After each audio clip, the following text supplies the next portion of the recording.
वंदे मातरम दोस्तों। चर्चा करेंगे आज हाल ही में चर्चा में रही डोंगरिया कोंद जनजातीय समुदाय के बारे में। ये उड़ीसा के नीलाम्बरी पहाड़ियों में निवास करने वाली डोंगरिया कोंद एक विशेष रूप से कमज़ोर जनजातीय समूह जिसे कि पीवीटीजी भी कहते हैं वह है, जो कि प्रकृति के साथ अपने विशिष्ट बंधन और विशिष्ट संस्कृति के लिए जानी जाती है।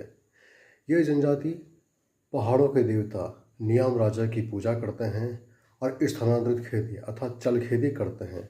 उसको वहाँ की स्थानीय भाषा में पोडू कहते हैं।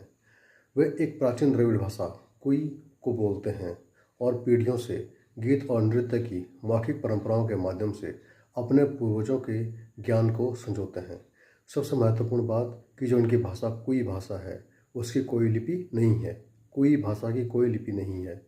इस जनजाति की कई उप जनजातियाँ हैं जैसे कोबी, कुटिया, लंगुली, पेंगा, झरनिया अर्थात झरनों के रक्षक। इनका भूमि पर अधिकार भी रहा है और वर्ष 2000 के दशक में इस जनजाति ने वेदांता कंपनी की अपनी भूमि पर खनन परियोजनाओं का व्यापक स्तर पर विरोध किया था।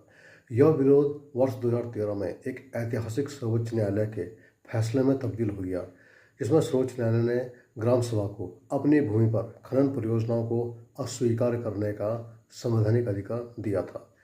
पीवीटीजी क्या है? इसे कहते हैं पार्टिकुलरली वनरेबल ट्राइबल ग्रुप्स अर्थात पीवीटीजी। एक अनुसूचित जनजातियों की एक ऐसी उपश्रेणी है जिन्हें सामान्य अनुसूचित जनजातियों की अपेक्षा अधिक संवेदनशील सेंसिबल माना जाता है। वर्तमान में भारत में कुल 75 पीवीटीजीज हैं, जिनमें सबसे अधिक हैं उड़ीसा में 13, इसके बाद आंध्र प्रदेश 12। पीवीटीजी को मूल रूप से वर्ष 1973 में ढेबर आयोग द्वारा आदिम जनजातीय समूह पीटीजी के रूप में सूचीबद्ध किया गया था।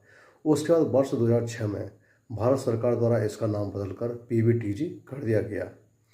नीलाम्बरी पर्वत श्रृंखला के बारे में चर्चा करें तो यह कहाँ है? उड़ीसा के कालाहांडी और रायगढ़ जिलों में स्थित है।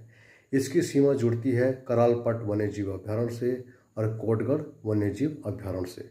परीक्षा की दृष्टि से बहुत ही महत्वपूर्ण। वंदे मातरम।